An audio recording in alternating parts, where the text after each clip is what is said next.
Ang Itim na Aklat Series. Isang lumang aklat ng kulam ang naglalakbay mula sa isang tao patungo sa iba, at bawat sinumang nagtatangkang gamitin ito ay pinaparusahan ng mga nilalang mula sa kabilang buhay. Bawat episode ay kwento ng isang tao na naimpluwensyahan ng aklat. Magandang araw po. Ating tunghayan ang unang episode ng Ang Itim na Aklat series na pinamagatang Ang Regalong Galing sa Probinsya. Sa pinakagitna ng kabundukan ng Samar, kung saan ang mga alitaptap ay bihira at ang buwan ay halos di makita sa kapal ng ulap, may isang kubong halos lamunin na ng gubat. Sa ilalim nito may lihim. Isang silid na may pader na bato, sahig na lupa, at amoy ng tuyong dugot insenso. Isang matandang babae ang nakaluhod sa gitna ng bilog na ginuhit gamit ang itim na uling, pinaghalong abo at dugo ng manok. Sa harap niya'y isang maruming aklat. Balot ito ng tela, kulay itim, kupas na tila isinilang pabago ang panahon ng Kastila. Ang pangalan ng matanda ay Lusing. Isa siyang albularya, o iyan ang pagkakakilala sa kanya ng mga tao sa baryo. Pero sa mas malalim na mundo ng kulam at barang, kilala siya bilang Lusing Mangkukulam, babaeng nagbantay ng itim na aklat sa loob ng mahigit 70 taon. Ang itim na aklat ay hindi basta-bastang babasahin. Ito ay kasulatan ng mga sumpa, dasal ng paghihiganti, mga orasyon ng kadiliman. Hindi ito isinulat ng tao. Hindi ito ginamitan ng tinta, dugo ang tinta nito, at ang pahina ay balat ng makasalanan. Habang nagsisindi si Lusing ng 4 na kandilang itim sa 4 na sulok ng bilog, narinig niya ang boses ng mga anito. Umiikot sa kanya ang malamig na hangin. Gumalaw ang mga aninong walang katawan sa paligid. Mula sa itaas ng kisami, may mga butiki at daga na biglang nawala, parang may mas malaking nilalang na dumating. Lusing. Tapusin na natin ang ikot. Ako na ang huling tagapag-ingat. Panahon na. Binuksan niya ang aklat gamit ang susi na gawa sa sungay ng kalabaw. Sa bawat pagbuklat, parang may umiiyak. Hindi ingay ng papel, ingay ng kaluluwang nakakulong sa pagitan ng pahina at tinta. Binasa niya ang huling orasyon. Ipadala mo na siya. Piliin mo ang susunod. Ang daluyan ng bagong lakas. Ang mata ng bagong hukom. Tumulo ang dugo mula sa kanyang ilong. Umusok ang libro. Nang unti-unti na siyang hindi makahinga, ngumiti siya. Ang mata niyang puti na lamang ang kulay, parang inaapoy ng dilim. Ibinulsa niya ang susi. Binalot muli ang aklat sa tela, nilagay sa kahon, at isinulat ang pangalan ng kanyang apo sa Maynila. Katrina Ramos. Unit 314, Mandaluyong City, NCR. Lusing, bulong. Hindi mo ito hiningi, apo, pero ikaw ang pinili. Nang maisara ang kahon, biglang humangin sa loob ng silid. Nawala ng ilaw ang lahat ng kandila. Ang hangin ay parang naglalaman ng libo-libong boses na humahalakhak, umiiyak, at nagsusumpa. At bago tuluyang mamatay ang kanyang hininga, isang nilalang na parang usok ang lumabas mula sa aklat at sumanib sa anino ng matanda. Ngumiti si Lusing, duguan ang bibig, ngunit payapa. Tapos na ako. Simula mo na, Katrina. Sa isang karaniwang araw sa Mandaluyong, sa isang kondo unit na walang kaalam-alam sa dilim, may isang babaeng umiinom ng kape habang scroll sa phone. Nag-doorbell. Isang package ang dumating mula sa Samar. Kabanata 1. Ang pasalubong. Maynila, 3:47 YL, isang karaniwang Miyerkules. Habang mabagal ang takbo ng oras sa opisina ng Trix Advertising, isang 23 anyos na babae ang nagmamasid sa screen ng kanyang computer habang nakatambay ang cursor sa email. Si Katrina Ramos, o Trina sa kanyang mga kaibigan, ay isang marketing assistant na ubod ng sipag pero kadalasang hindi napapansin. Tahimik siya, palangiti, pero palaging nakayuko. Hindi dahil mahiyain, kundi dahil takot siyang mapuna. Trina, pakiprint nga nito. 10 copies. On bond paper. Ayusin mo ha, utos ng team leader niyang si Karen, isang babaeng mukhang laging galit sa mundo, at tila nagagalit sa simpleng paghinga ni Trina. Sige po, ma'am, mahinahong tugon ng dalaga. Ngayon na. Huwag mo akong papaghintayin gaya nung huli, dagdag pa nito na may halong panlalait. Napabuntong hininga si Trina. Sanay na siya sa mga ganong eksena. Sabi nga niya sa sarili, trabaho lang to, walang personalan. Para sa bills. Pero may kakaibang pakiramdam siya ng araw na yon. Simula pa lang ng umaga, parang may malamig na hangin sa likod ng batok niya kahit mainit ang panahon. Ang mga ilaw sa pantry ng opisina ay kumikislap. At 3 beses na siyang pinandilatan ng photocopier machine na parang may sariling buhay. Hindi niya pinansin. Pero pag-uwi niya, naroon na sa harap ng kanyang pintuan ang isang misteryosong kahon. Isang kahong walang inaasahan. Brown box, simple, walang logo ng delivery courier. May sulat kamay na tag. Katrina R. Ramos. Unit 314, Mandaluyong City. Galing, Lola Lusing B. Napakunot noo si Trina. Si Lola. Wala namang nabanggit si nanay na nagpapadala siya. Walang kasama na tawag. Wala rin siyang natanggap na abiso na may paparating na package. Pero alam niyang sulat iyon ng kanyang lola, may distinct na hilis sa letra ng AC at ang pag-ikot sa E ay kakaiba. Dinala niya ito sa loob ng unit. Binuksan. Binalot sa itim na tela ang laman. Habang unti-unti niyang tinatanggal ang tali, may naamoy siyang amoy ng insenso, may halong alikabok. Amoy probinsya, amoy sinauna. Sa loob. Isang lumang aklat, kulay itim, makapal, may bordang alibata sa takip, tila gawa sa balat ng hayop. Isang susi, kulay kalawang, mabigat, parang hindi para sa ordinaryong kandado. Isang sulat, nakasulat sa lumaing papel, gamit ang tinta na parang galing pa sa panahong kolonyal. Binasa niya ang sulat. Iinatan mo ito, apo. Sa'yo na ang aklat. Alam kong di mo pa nauunawaan ang bigat ng papel mo, pero ikaw na ang pinili. Walang aksidente sa mundo. Ang dilim ay may dahilan. Ikaw na ang susunod. Lola Lusing D. Natigilan si Trina. Ako na ang susunod. Susunod sa ano? Sa gabi, habang lasing ang katahimikan. Inilagay ni Trina ang aklat sa shelf sa tabi ng kanyang bookshelf. Ayaw niya munang basahin. Hindi siya mahilig sa ganitong mga pamana ng pamilya. At kung totoo mang may kapangyarihan ang mga ito, ayaw niya ng koneksyon sa kahit anong bagay na may bahid ng kulam. Pero nung gabing iyon, hindi siya agad nakatulog. Bandang 2:00 ng madaling araw, nagising siyang parang may malamig na dumaang hangin sa kwarto. Nakabukas ang ilaw sa hallway, kahit sigurado siyang pinatay niya ito.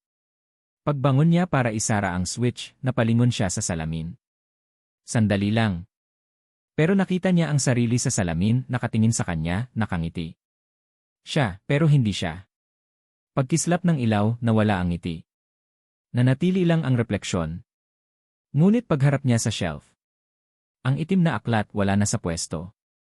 Nasa ibabaw na ito ng kama. Kinaumagahan. Binilang niya ang sarili sa salamin.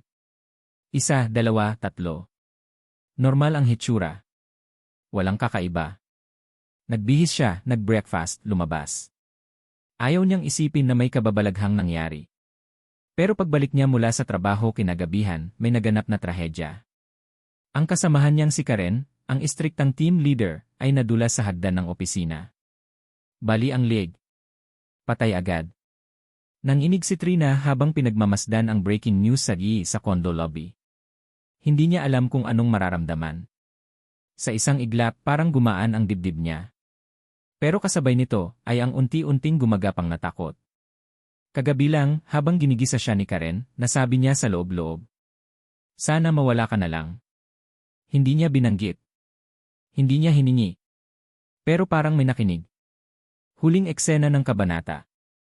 Sa kalagitnaan ng gabi, habang nakahiga si Trina, gising ang kanyang isipan. Hindi siya makatulog. Tiningnan niya ang aklat sa shelf. Nandoon ito ulit. Tahimik. Parang walang sala. Pero habang tinititigan niya ito, may tunog na nanggaling sa loob. Parang may kumakaluskos. Parang mga kuko sa loob ng kahon. Kumalabog. 1 beses. Pangalawa. Mas malakas. Tumigil. Tahimik ulit. Biglang tumunog ang phone niya. Unknown number. Pagbukas niya ng screen, walang text. Walang tawag.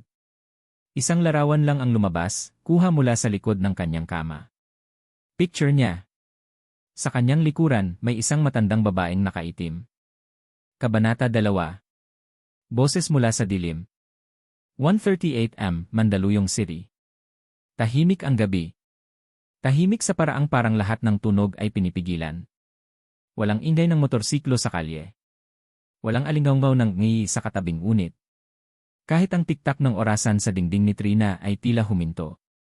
Hawak niya ang cellphone. Nakatitig sa larawan. Isa lamang itong litrato, ngunit may epekto sa kanya na parang multo na gumapang sa balat.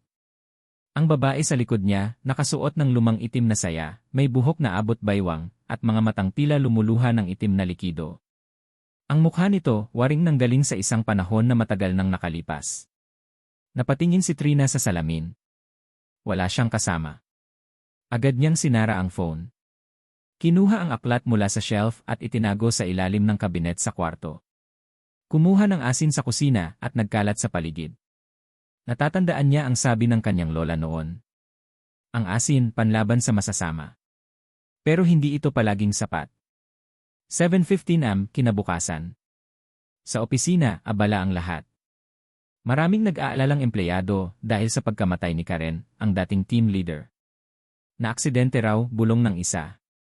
Pero sabi ng janitor, parang may tumulak daw, sabat ng isa pa. Tahimik si Trina. Sa sulok ng kanyang isip, bumabalik-balik ang eksenang iyon, ang matandang babae sa litrato, ang mga kaluskos sa gabi, at higit sa lahat ang aklat. 11:43 am, pantry, Trix Advertising. Habang nagpapainit ng kape, lumapit si Ben, ang bago nilang art director. Tahimik ito pero pala kaibigan. Hey, Trina. Kamusta ka na? Balita ko close ka raw kay Ma'am Karen, anya. Napatingin si Trina. Hindi naman po. Professional lang. Lennon, sorry to hear. Pero, alam mo, may weird akong napansin. Last week, umorder ako ng hot choco sa vending machine. Lumabas dugo. I swear. Natawa si Trina. Baka kalawang lang yon. Baka nga. Pero simula nung dumating ka, parang ang daming nangyayaring kakaiba. Natigilan si Trina. Anong ibig mong sabihin? Nothing, sabay kindat ni Ben, biro lang. Chill lang. Pero sa likod ng biro niya may tono ng pagsusuri. Parang may alam si Ben na hindi sinasabi. Gabi sa kondo ni Trina.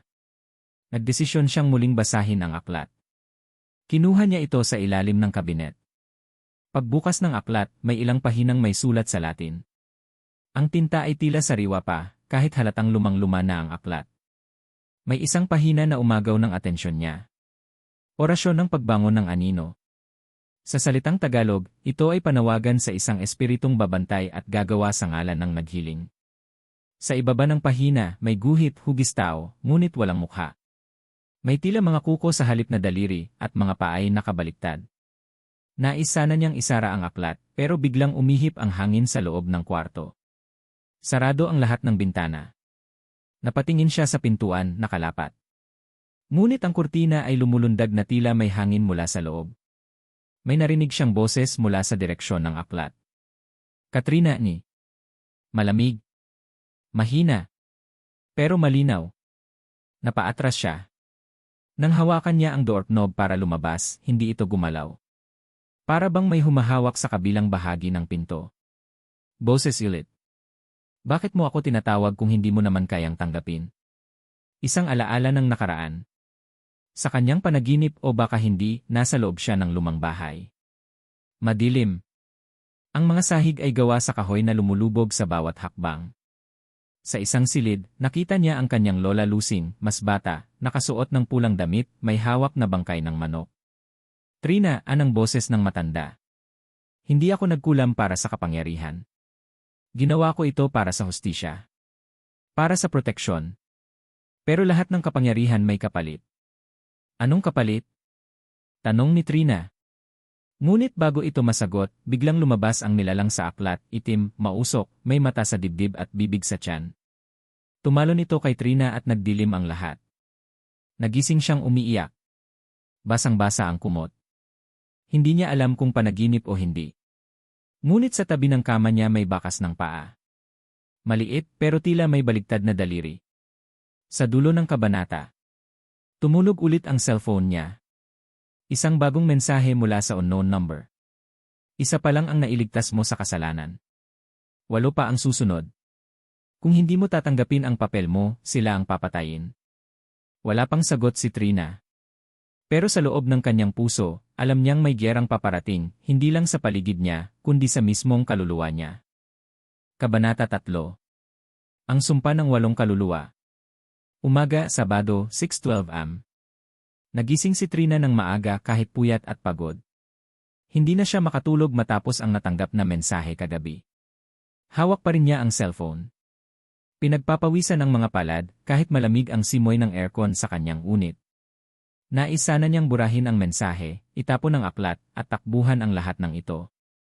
Pero paano mo tatakasan ang bagay na nananalaytay na sa dugo mo?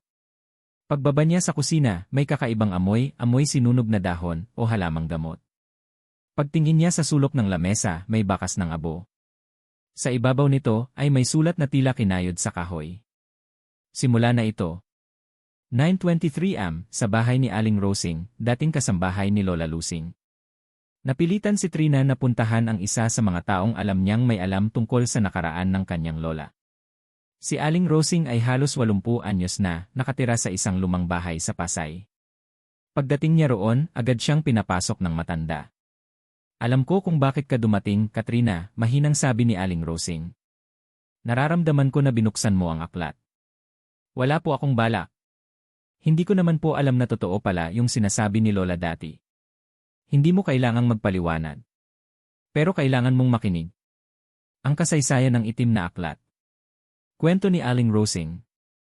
Noong panahon ng mga Kastila, may isang lihim na samahan ng mga kababaihang may kakayahang makipag-usap sa mga espiritu. Tinawag silang mga babaylan ng dilim. Hindi sila masama, noong una sila ang tagapagtanggol ng mga bayan laban sa mga mang-aapi. Ngunit dumating ang panahon ng pang-aabuso. Ginamit ng ilan ang kapangyarihan para sa pansariling galit. Nagtayo ng hukbo ng mga anino na susunod sa utos ng may hawak ng aklat. 9 silang magkakaibigan. Isang gabi, isinumpa sila ng pinakamatandang espiritu dahil sa kasalanang ginawa ng isa sa kanila, nagkulam ng isang bata upang gantihan ang kanyang ama. Lahat sila pinili ng espiritu ng kadiliman para maging tagapagdala ng parusa. Isa lang ang tumanggi at nagtangkang sirain ang aklat, ang pangalawang babaylan, si Lucia na naging si Lola Lusing mo. Ngayon, Trina, ani Aling Rosing, bumabalik ang mga kaluluwa ng mga kasalanang hindi natapos. At ikaw ang naging susunod na pinili para buuin ang ika-9. 4:47 yes, pagbalik sa kondo. Pagpasok ni Trina sa unit, agad niyang napansin ang pagbabago, ang mga ilaw ay dim na kulay pula. Ang mga litrato sa dingding ay kumupas. At ang bookshelf, wala na ang ibang libro. Nandoon lang ang itim na aklat, nakapatong sa pedestal na hindi niya maalalang mayroon siya. Hindi siya makakilos. Ngunit ang cellphone niya ay tumunog. Isa na namang mensahe. Isa sa 8, nasa likod ng ngiti. Nagsinungaling, nagnakaw, nanakit. Bubulwak ang kanyang kasalanan. Habang binabasa niya ito, may tumawag sa kanya ang isang dating kaklase, si Mia, na ngayon ay isang school teacher sa probinsya. Trina, sabi ng boses sa kabilang linya, garalgal at takot na takot. Patawarin mo ako, hindi ko na alam kung anong totoo. Akala ko joke lang ang lahat ni. Bakit? Anong nangyayari, Mia? May sumusunod sa akin. Parang itim na usok. Nakita ko siya kagabi. May hawak siyang susi gaya ng ipinadala ni Lola sa'yo. Natigilan si Trina. Paano mo alam? Biglang naputol ang linya. Nang sumubok siyang tumawag ulit, number cannot be reached. Gabing-gabi sa panaginip. O sa katotohanan. Sa kanyang pagtulog, muling bumalik ang nilalang. Pero ngayon, hindi ito anino. Isa itong buo at malinaw na anyo, isang babae, tila kakilala niya, may basag na salamin sa mata, duguan ang damit. Hindi ako ang tunay na may sala, sabi ng babae. Ako ay isa lamang sa 8. Pinili lang ako ng aklat. Tinakasan ko ang parusa, pero hindi ko kayang takasan ang sarili kong budhi. Pakiusap patawarin mo kami. Huwag mo akong isunod. Pagkagising ni Trina, nanlalambot siya. Nababasa ng pawis ang kanyang unan. At sa gilid ng kama. Isang larawan ni Mia, punit sa gitna, may sulat sa likod. Siya ang una. Sa balita kinabukasan. Isang guro mula sa Laguna na tagpuang patay sa loob ng kanyang bahay. May kakaibang marka sa dibdib na hindi matukoy ang pinagmulan. Ayon sa mga residente, huling nakita si Mia Cruz na umiiyak at tila may sinisigaw sa hangin. Sa dulo ng kabanata. Habang umiiyak si Trina sa kanyang kwarto, muling tumunog ang cellphone. Isa na. Piliin mo, Trina. 8 sila. Ang tanong, ililigtas mo ba sila? O ipagkakanulo mo gaya ng ginawa ni Lucia? Kabanata 4. Ang ikalawang kaluluwa. 6:12 am, linggo ng umaga. Pulang-pula ang langit. Isang senyales ng masamang panahon o mas masahol pa, isang babala. Nakaupo si Trina sa gilid ng kama, hawak ang itim na aklat. Sa loob lamang ng 2 gabi, 2 bangungot na ang bumalot sa kanyang buhay. Una ay ang multong babae sa litrato, at pangalawa, ang pagkamatay ni Mia. Hindi niya alam kung paano, pero alam niyang may koneksyon siya sa pagkamatay ng dating kaibigan. Sa unang pahina ng aklat, kusang lumitaw ang bagong linya sa ilalim ng pangalan ni Mia. Maria Isabela Cruz ang mapagkunwaring may awa. Nahatulan. Bumukas ng kusa ang pahina. Sa susunod na pahina, may isa pang pangalan na lumabas. Raymond Ye Olivar, ang tusong magtataksil. Naghihintay ng paghuhusga. Nanlalamig ang katawan ni Trina. Si Raymond ay dating nobyo niya. Pero higit pa roon, isa siya sa mga taong nagpasimula ng paninira sa kanyang pamilya noong nagkasakit ang lola Lucing niya at sinabing baliw ang matanda dahil sa pagkukulam. Hindi kailanman humingi ng tawad si Raymond. At ngayon, lumilitaw ang pangalan niya sa aklat. 1203 A.L. Coffee Shop, Mandaluyong. Nagkita sila ni Ben, ang art director sa kanilang opisina. Nag-text ito sa kanya ng maaga at sinabing kailangan na nating mag-usap importante. Trina, anya habang pinapahid ang malamig na pawis sa noo, ilang gabi na rin akong nananaginip ng isang nilalang. Pareho ng inilarawan mo dati usok, walang mukha. Tapos may aklat, may pangalan at may dugo sa gilid ng pahina. Napatitig si Trina. Ano nang ibig mong sabihin? Ibig kong sabihin hindi lang ikaw ang apektado. At tingin ko, hindi mo lang basta napulot ang aklat. Pinasa yan sa'yo. At hindi basta kanino lang yan napupunta. Sa lahi mo yan. Ben, bakit mo alam to? Naglabas si Ben ng isang maliit na pendant mula sa kwelyo ng kanyang shirt. Isa itong anting-anting, may ukit na mata at bituin, parang tatak mula sa lumang panahon. Ako? Apo ako ng isang albularyo sa Kapis. Sa amin, itinuturo kung paanong may mga aklat ng dilim na may buhay. Kilala ang aklat mo. Ang tawag sa kanya ay Codex Nitim. 444 N sa loob ng lumang simbahan, Paco. Mula sa tip ni Ben, pinuntahan nila ang isang dating imbakan ng mga lumang dokumento ng simbahan. Ayon sa kanya, may sulat si Padre Eulogio noong 1883 na tumutukoy sa isang aklat na kayang humusga sa mga makasalanan, isang aklat na hindi nasusunog, hindi nababasa, at hindi basta nawawala. Sa ilalim ng altar, sa lumang drawer na may kandadong kalawangin, nakita nila ang isang papel, nakasulat sa Kastila. El Libro Oscuro del Juicio Final. Aklat ng huling paghuhusga. At sa likod nito, isang babala. Kung ito'y mapunta sa isang tagapagmana ng kasalanan, magsisimula ang 7 hatol. Sa ika-8, magbabalik ang Panginoon ng anino upang singilin ang lahat. At ang ika-9 ay siya ring magpapasya kung ang mundo'y lulubog sa dilim o muling sisikat sa liwanag. 9 A.L. Kondo ni Trina. Sa buong maghapon, isa lang ang tanong ni Trina, bakit si Raymond? At habang nakatitig siya sa aklat, nagbukas ito sa bagong pahina, naglalaman ng isang vision. Sa halip na letra, mga larawan ang lumitaw. Parang comics, ngunit mula sa usok. Isa, larawan ni Raymond, kausap ang isang babaeng umiiyak. 2, larawan ni Raymond, tumatanggap ng pera mula sa isang matandang babae. 3, larawan ni Raymond, pinipirmahan ang isang papel na nakalagay, petisyon para ipa-confine si Lucia Ramos, Lola Lucing, sa psychiatric ward. Hindi niya alam ito. Kahit kailan, hindi niya nalaman na si Raymond pala ang nag-udyok sa pagpapakulong ng kanyang lola. 11:38 A.M. Tawag sa telepono. Tumawag si Raymond. Sa pagkamangha ni Trina, hindi niya ito kinontak. Trina, boses na mahinang-mahina. May kakaiba. Lahat ng salamin sa bahay ko nabasag. May babaeng nakaitim. Sumasabay sa anino ko.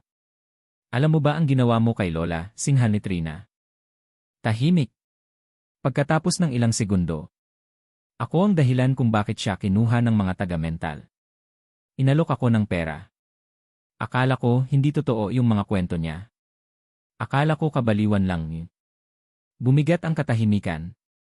Trina, kung may paraan para itama ko, gagawin ko. 12:01 AL Hatol. Muling nagliwanag ang aklat. Lumulutang ito sa harap ng kama ni Trina. Sa gitna ng mga pahina, may dalawang opsyon na lumitaw. Hindi ito sinulat ni Trina. Kusang lumitaw sa pulang tinta. Ipagkaloob ang hatol, siya'y mawawala. Pagbigyan, tatanda ang sugat pero mabubuhay.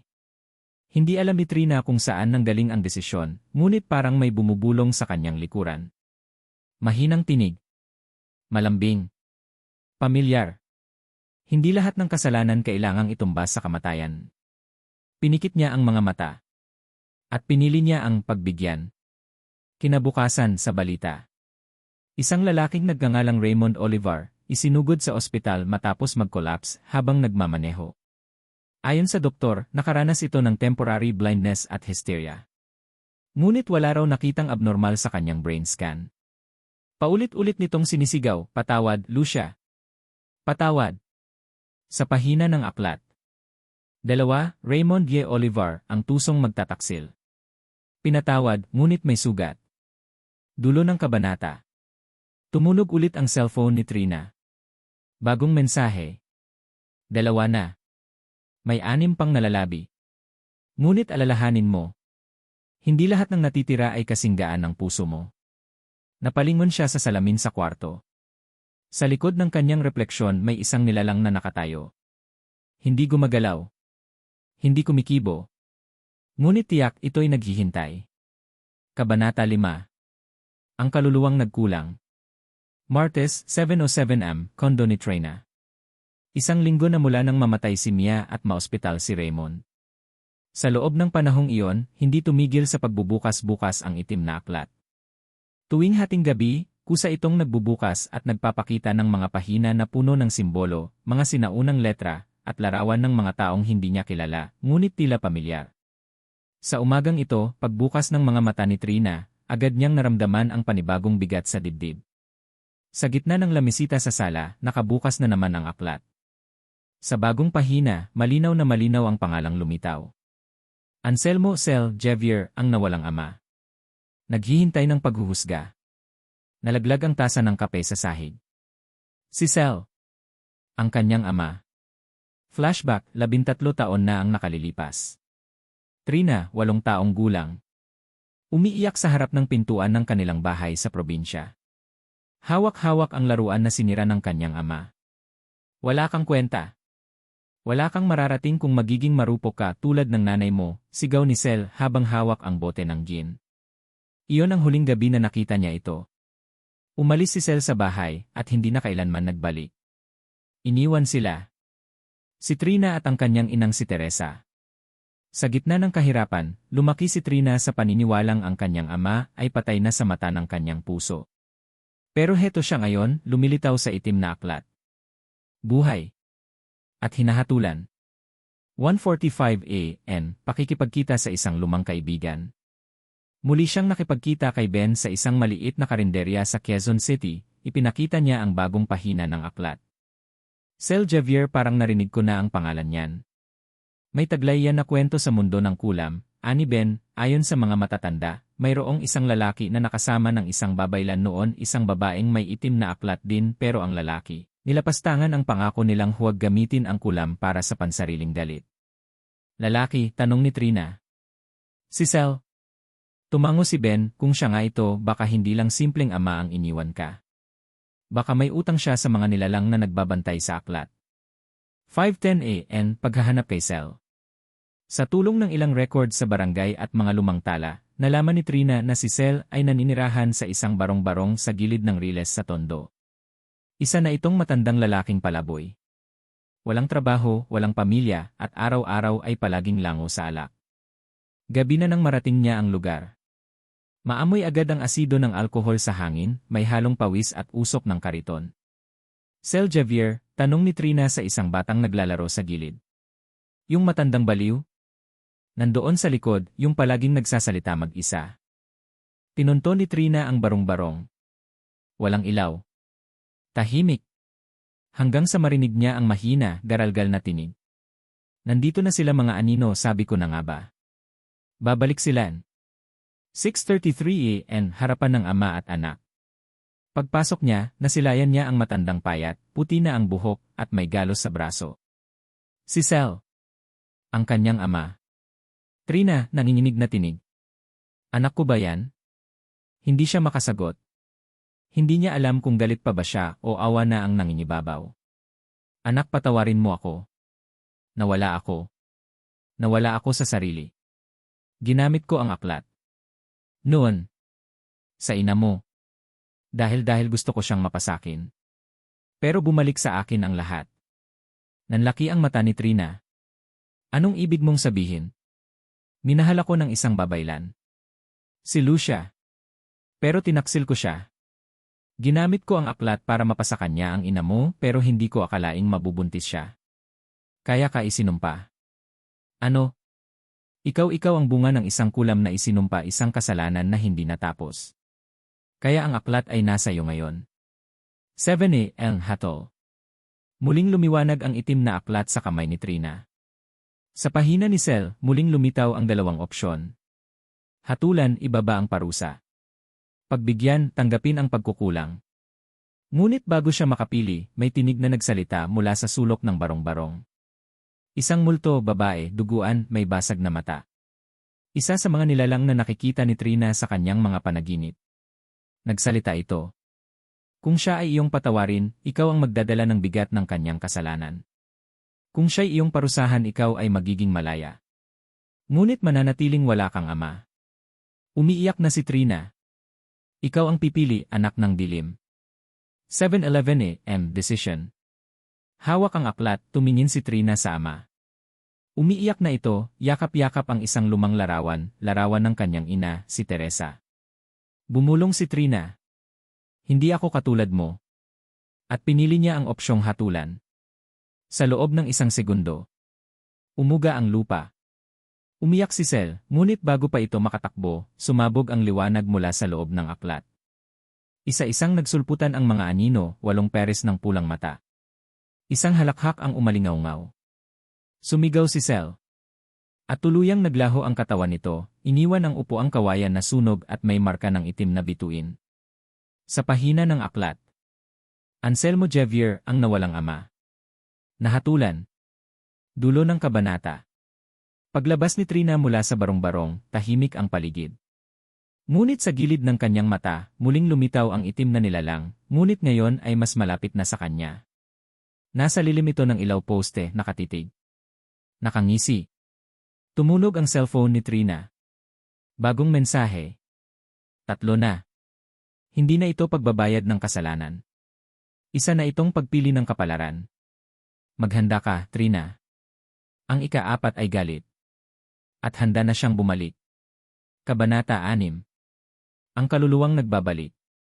Ilang araw pagkatapos ng pagkamatay ni Sel. Tahimik na tila bagyo ang paligid ni Trina. Sa kondo, kahit tanghaling tapat, ramdam niya ang lamig na gumagapang sa kanyang balat. Ang itim na aklat ay hindi na muling nagpakita ng bagong pahina mula noong hatulan niya si Sel. Para bang mayroong naghihintay. Ngunit bawat gabi may mas kakaibang nangyayari. Nagising siyang may mga basang yabag sa sahig. Ang bintana ay nakabukas kahit sinarado niya ito bago matulog. At sa salamin, tuwing madaling araw, may bahagyang refleksyong hindi kanya. Martes, 3:17 AM, panaginip o paalala. Nagising si Trina sa kaluskos. Paglingon niya sa silid, tila may aninong nakaaligid sa tabi ng kanyang kama. Nang kumurap siya, nawala ito. Ngunit hindi iyon ang nagpayanig sa kanyang puso, kundi ang pagkakadiskubre niya sa sarili niyang braso. May bago na namang sulat, tila sinulat gamit ang dugo. Ako ay bumalik. 5:00 ng hapon, pagbisita kay Ben. Sa gitna ng pag-aalala, muling tinungo ni Trina si Ben upang ikonsulta ang mga kakaibang nangyayari.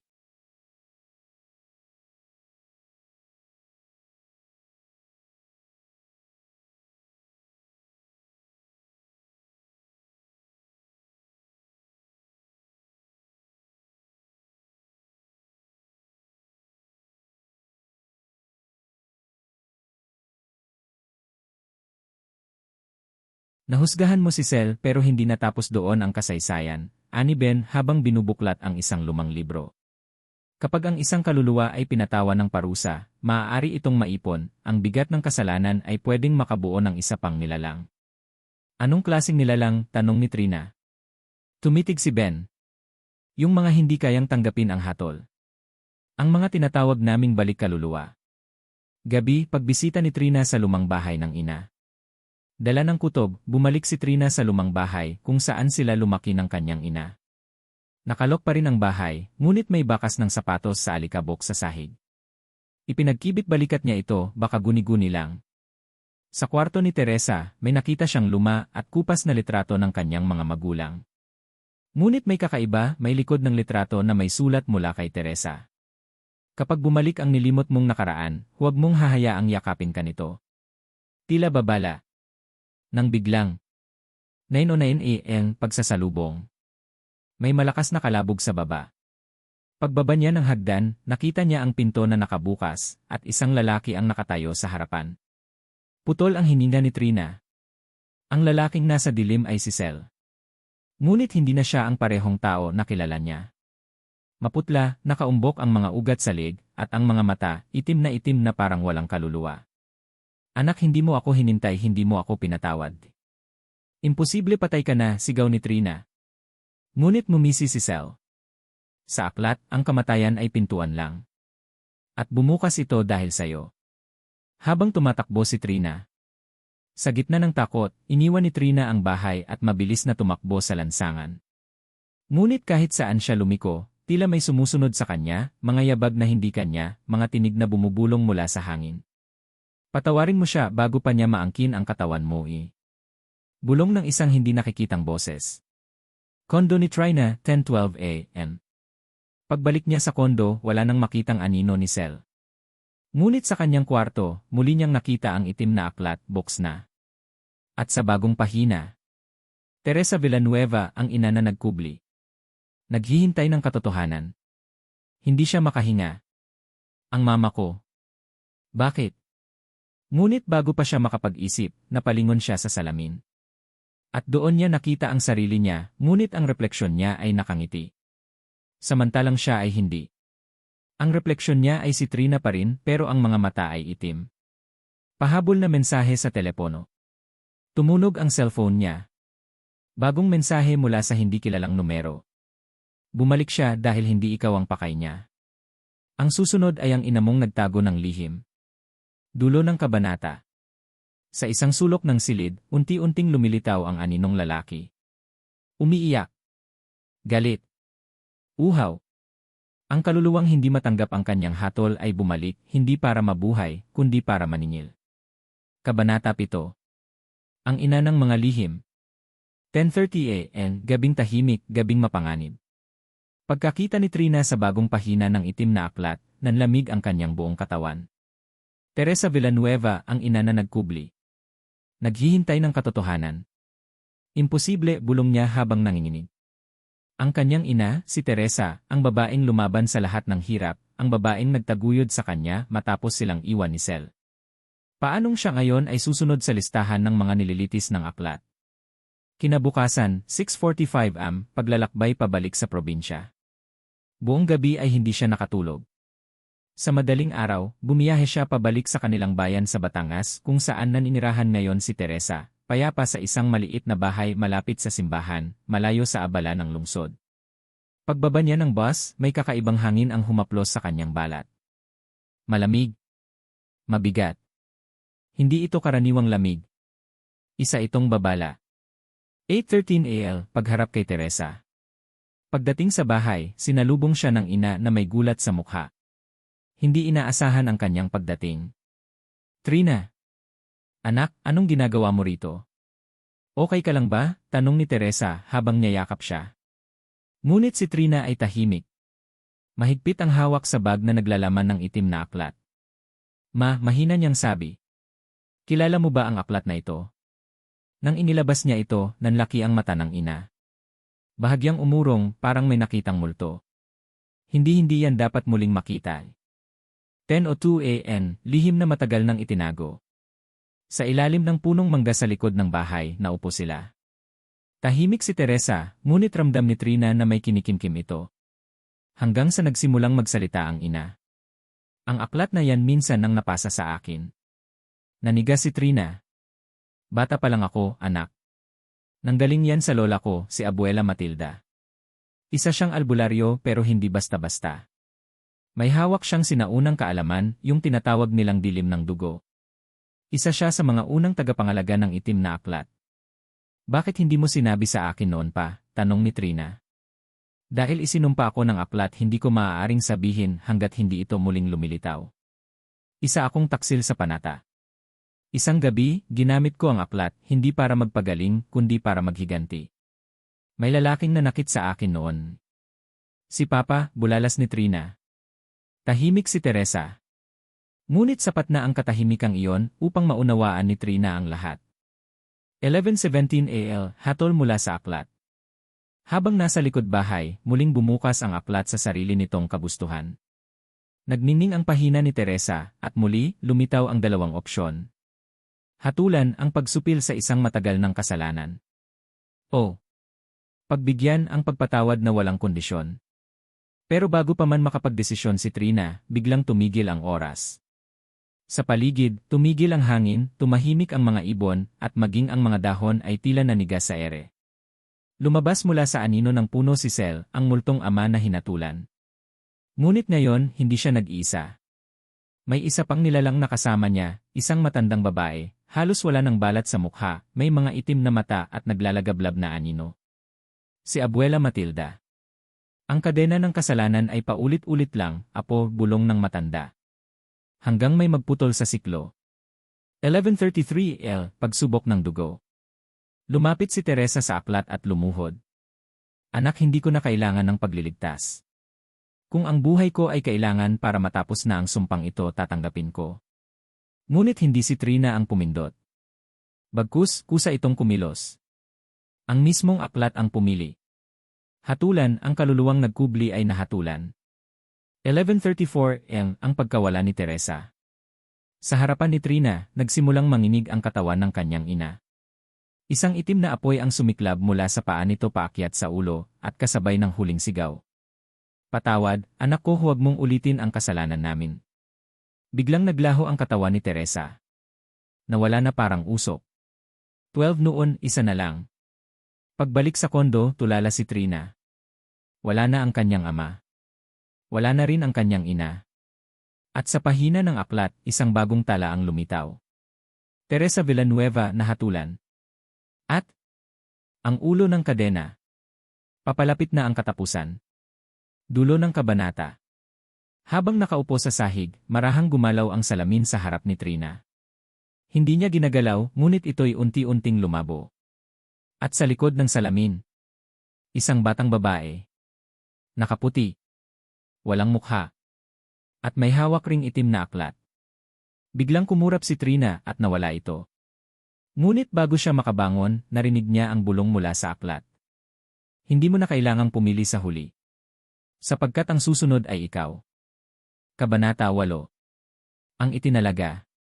7:10 AL, ang paghuhukom. Matapos ang pagkawala ng kanyang ina, hindi na muling naging pareho ang buhay ni Trina. Laging may bigat sa dibdib, parang may takip na nararamdaman sa bawat hakbang, isang pakiramdam ng kabuntot na sumpa.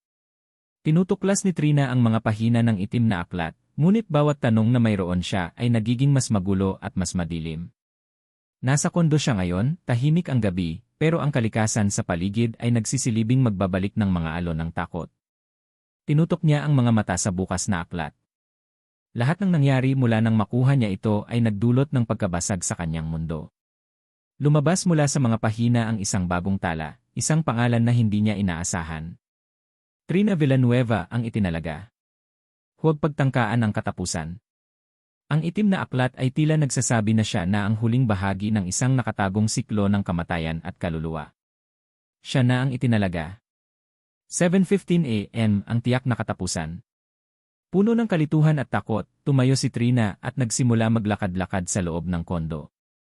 Ang mga anino sa mga sulok ay tila gumagalaw at ang mga pinto ay parang nakakulong siya sa isang saradong mundo. Biglang may narinig na kaluskos mula sa kusina. Walang tao doon. Kumunot ang noo ni Trina. Pagtungo niya sa kusina, wala namang makikitang tao. Ang hindi niya nakikita ay ang isang malamlam na mata na sumisilip mula sa likod ng refrigerator. May isang nilalang na hindi makikita sa normal na mata, ngunit tila nakatingin kay Trina, ang kaluluwang itinalaga. At bago pa siya makapagsalita o makagalaw, ang aklat ay nagsimulang magbigay ng mga salitang bumangon mula sa dilim. Hindi mo kailangang magtaka, Trina. Ang pagiging itinalaga ay isang pangako sa'yo. Hindi mo na pwedeng takasan ang iyong kapalaran. Ang pagkamatay mo ay isang sinadyang takda. Ngunit ngayon, ang iyong oras ay darating na. 8:30 AM, pagtaka sa alon ng kasalanan. Naglakad si Trina sa mga kalye, tinatanaw ang kalangitan, walang ideya kung saan siya patungo. Ngunit ramdam niya ang presensya ng hindi nakikitang nilalang na sumunod sa kanya. Pakiramdam niya ay may isang bagay na patuloy na sumusubok na kontrolin ang kanyang pag-isip. Nagdesisyon siyang magtungo sa isang simbahan sa tabi ng kalsada at tumingin siya sa itaas. Minsan, ang mga simbahan ay tila nagiging sagradong lugar kung saan maaaring magtago ang isang kaluluwa na nawawala sa kanyang mga layunin. Sa loob ng simbahan, nagdasal siya, hindi para humingi ng tulong, kundi para humingi ng pagpapatawad. Sa bawat salita ng kanyang panalangin, naramdaman niyang ang kanyang katawan ay tumitindi sa bawat alingawngaw ng kanyang mga sigaw. Ang kanyang puso ay nag-aalab, at ang mga mata ni Trina ay tumutok sa isang makapal na itim na anino sa altar. Si Sel, ang ama. Ngunit ngayon, ang itsura ng mukha ni Sel ay nawawala. Ang mga mata ni Trina ay nanlaki nang makita na puno ng mga tanso at metal na tanikala ang katawan ng kanyang ama. Isang imahen ng kahinaan at pagkatalo. Wala nang ibang makakatulong sa iyo, anak. Pinili mo na ang landas na iyong tatahakin. Ang takdang oras ng pagbabayad ng utang ay narito na. Bulong ni Sel. Hindi ka makatataka sa mga ilang buhay na nagkonekta sa iyong kaluluwa. 9:10 AM, isang huling tanong. Naglakad si Trina pabalik sa kondo na punong-puno ng takot at pangungulila. Sa bawat hakbang, naramdaman niyang malapit na ang kanyang huling sandali. Nasa harap siya ng isang hindi maiiwasang pagpili. Nakita niyang muli ang itim na aklat sa ibabaw ng mesa. May bago itong pahina. Trina Villanueva ang itinalaga. Huwag pagtangkaan ang katapusan. May tanong siya sa kanyang isipan, at ang aklat na ito ang magsisilbing sagot. Pwede pa bang magbago ang aking kapalaran? At mula sa mga salita ng aklat, isang mensahe ang muling sumik. Wala nang puwang para sa pagbabago, Trina. Ang itinalaga ay hindi kailanman makakaiwas sa landas na itinakda. 10 AM, ang huling hating gabi. Si Trina ay nasa harap ng salamin, ang mga mata niya ay puno ng takot. Ang isang maliit na bahagi ng kanya ay hindi kayang tanggapin ang kanyang kapalaran. Hindi niya matanggap na siya ay magiging isang bahagi ng walang katapusang siklo ng kasalanan at kamatayan. Bago siya magtakda ng isang huling hakbang, napansin niya ang isang piraso ng papel na nakalagay sa ilalim ng kanyang kama. Isang liham mula kay Teresa, ang kanyang ina. Anak, tandaan mo ang takdang oras ay darating. Ngunit hindi mo kailangang maging bahagi ng mga anino ng nakaraan. Maghanap ka ng paraan upang maputol ang siklo. Huwag mong hayaang magpatuloy ang sumpa. Naiwan si Trina, naguguluhan, ngunit may bahid ng pag-asa. Ang kanyang ina ay nagbigay sa kanya ng isang huling pagkakataon. Dulo ng kabanata. Ngunit bago siya makapagdesisyon, tumunog ang itim na aklat. Biglang dumaan ang isang anino mula sa pinto, ang balik kaluluwa, ang nilalang na nagmamasid kay Trina. At muli, nagsimula ang oras na hindi na mababalik. Kabanata 9. Ang pagpapatawad ng isang nilalang. 7:50 AM, ang itim na anino. Ang hangin sa paligid ni Trina ay malamig, puno ng kakaibang kabangloob.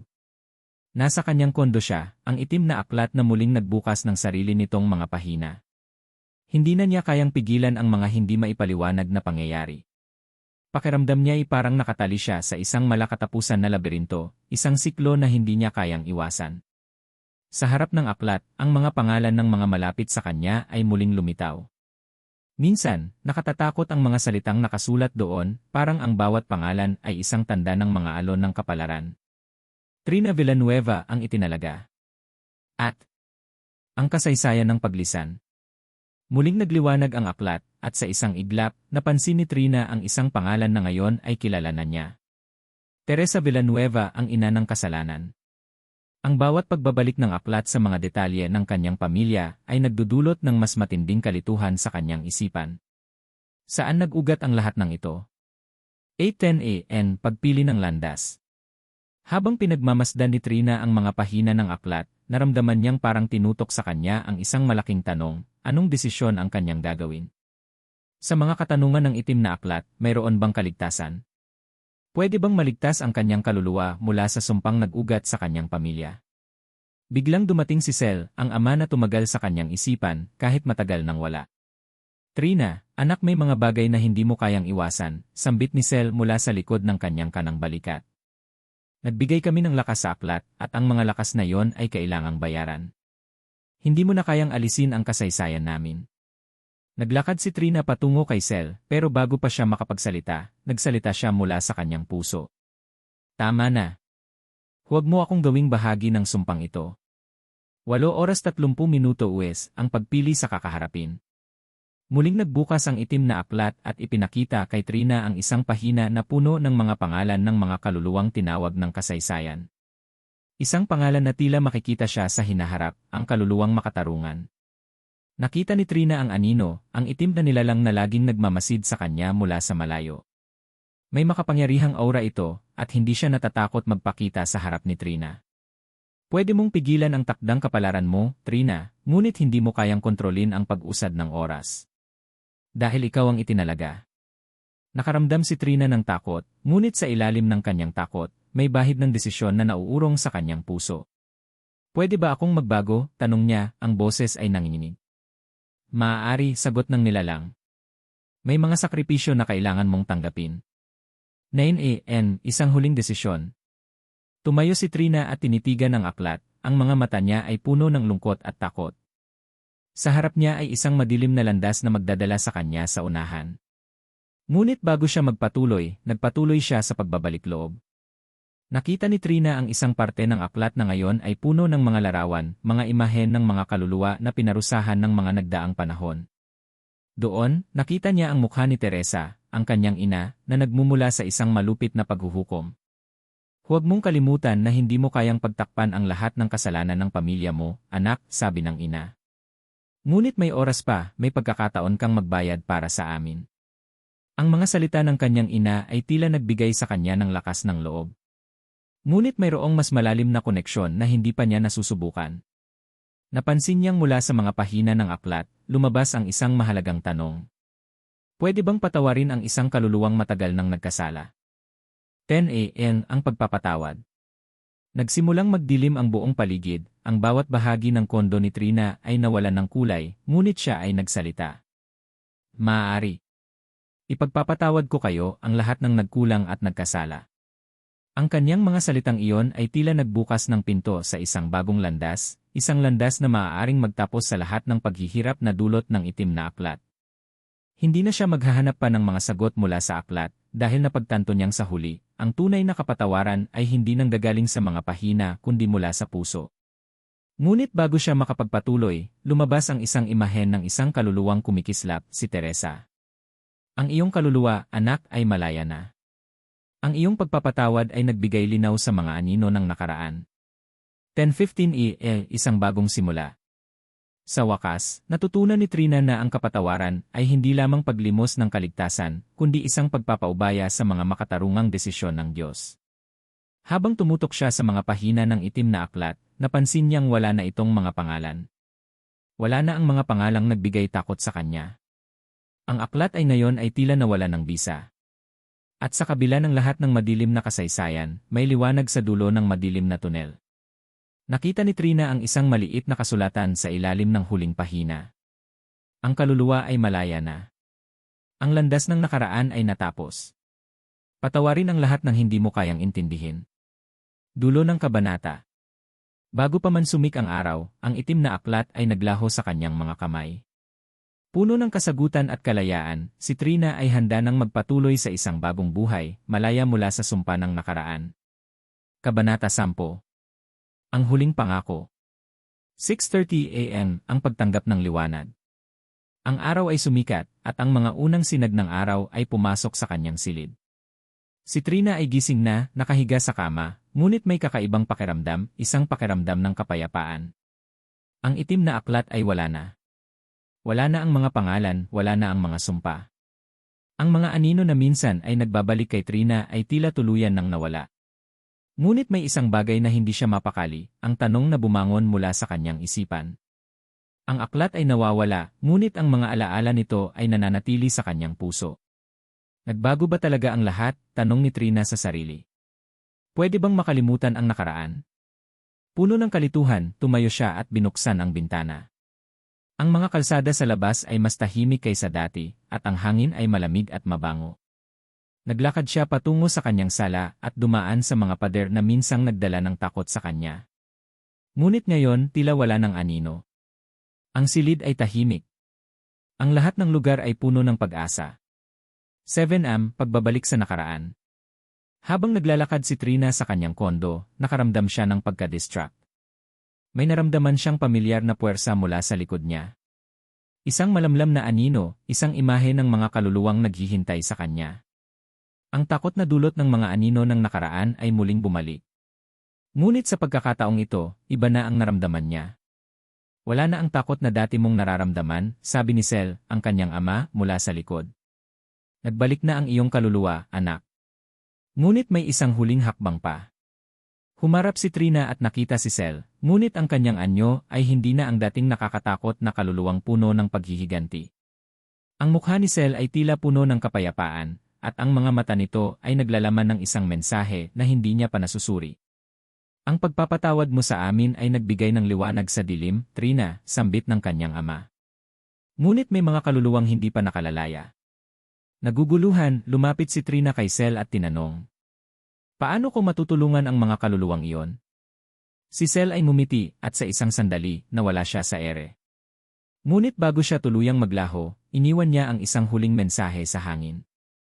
Ang tunay na kalayaan ay hindi nakakamtan sa pamamagitan ng pagtakas, kundi sa pamamagitan ng paglilingkod sa mga naguguluhang kaluluwa. 8am, ang huling desisyon. Naglakad si Trina patungo sa simbahan malapit sa kanyang kondo. Habang patuloy na naglalakad, naramdaman niyang may isang bagay na mas malalim na koneksyon na umaabot sa kanyang kaluluwa. Naramdaman niya ang mga kaluluwang nagsisiksikan sa paligid niya, naghihintay ng kanyang tulong. Sa loob ng simbahan, siya ay lumuhod at nagsimulang magdasal. Sa bawat dasal, naramdaman niyang may mga espiritu na tumutugon sa kanya, mga kaluluwang nagsusumamo na muling makalaya mula sa pagkakulong ng kanilang mga kasalanan at ang kanilang pagkatalo sa kanilang mga nakaraang buhay. At sa bawat pagninilay ni Trina, naramdaman niya ang isang pagkakakonekta sa mga kaluluwang iyon, parang bahagi siya ng isang mas malaking layunin. Ang kapatawaran ay hindi limitado, Trina, bulong ng isang boses mula sa mga kaluluwa. Sa pamamagitan ng iyong mga hakbang, maghahatid ka ng liwanag sa mga nawawala. Si Trina ay nagsimula ng maniwala na ang tunay na kalayaan ay hindi lamang para sa kanyang sarili, kundi pati na rin para sa mga kaluluwang naghihintay ng tawad. 9am, ang bagong simula. Makalipas ang ilang oras, naramdaman ni Trina ang isang malalim na kapayapaan. Ang simbahan ay naging lugar ng pagbabago, hindi lamang sa kanyang buhay, kundi pati na rin sa mga kaluluwang nakatanikala. Hindi na siya maghahanap pa ng itim na aklat, dahil natutunan niyang ang tunay na kapangyarihan ay nagmumula sa pagpapatawad, hindi sa sumpa. Bago siya umalis ng simbahan, nagsimula siyang magdasal para sa kaluluwa ng kanyang ina, si Teresa. Nagdasal siya na sana ay makatagpo ito ng kapatawaran, at pati na rin ang mga kaluluwang hindi pa makalalaya. Naramdaman niyang isang magaan na pakiramdam ang sumik sa kanya, at ang mga anino na minsang nagpapuno sa kanyang takot ay hindi na nagbalik. Sa paglabas niya mula sa simbahan, nakita niyang maliwanag ang araw, at ang mga tao sa paligid ay tila mas maligaya. Si Trina ay humarap sa bagong umaga, handa nang yakapin ang buhay na walang mga anino ng nakaraan. 10am, ang pagpapatawad ng isang nilalang. Habang patuloy na naglalakad si Trina, may isang kaluluwa siyang natagpuan sa tabi ng kalsada, isang batang babae na nawawala sa mata ng lahat. Lumapit si Trina sa kanya, at nakilala niyang ang batang babae ay isa sa mga kaluluwang naghihintay ng tulong. Matutulungan kita, sabi ni Trina. Ang kapatawaran ay nandyan para sa lahat. At sa mga sandaling iyon, nakita niyang muling nagliwanag ang kanyang paligid, hindi lang ang kalangitan, kundi pati na rin ang kaluluwa ng batang babae. Isang simbolo ng kalayaan na nagsimulang magningning mula sa kanyang puso. Dulo ng kabanata at ng serye. Si Trina ay nakatayo sa harap ng simbahan, at ang kanyang mga mata ay puno ng pag-asa. Hindi na niya nararamdaman ang mga anino ng nakaraan, ang itim na aklat ay hindi na kailangan. Sa bawat hakbang na kanyang ginawa, siya ay nagiging simbolo ng pag-asa, kapatawaran, at tunay na kalayaan. Ang serye ay nagtapos, ngunit ang mga aral na iniwan ni Trina, ang kapangyarihan ng pagpapatawad, ang pagtingin sa mga kaluluwang nawawala, at ang tunay na kahulugan ng kalayaan, ay magpapatuloy sa kanyang buhay at sa buhay ng iba. Tunghayan niyo po ang next episode sa ating series, Pinamagatang Kulam sa Litrato. Hanggang sa muli. Salamat po. God bless.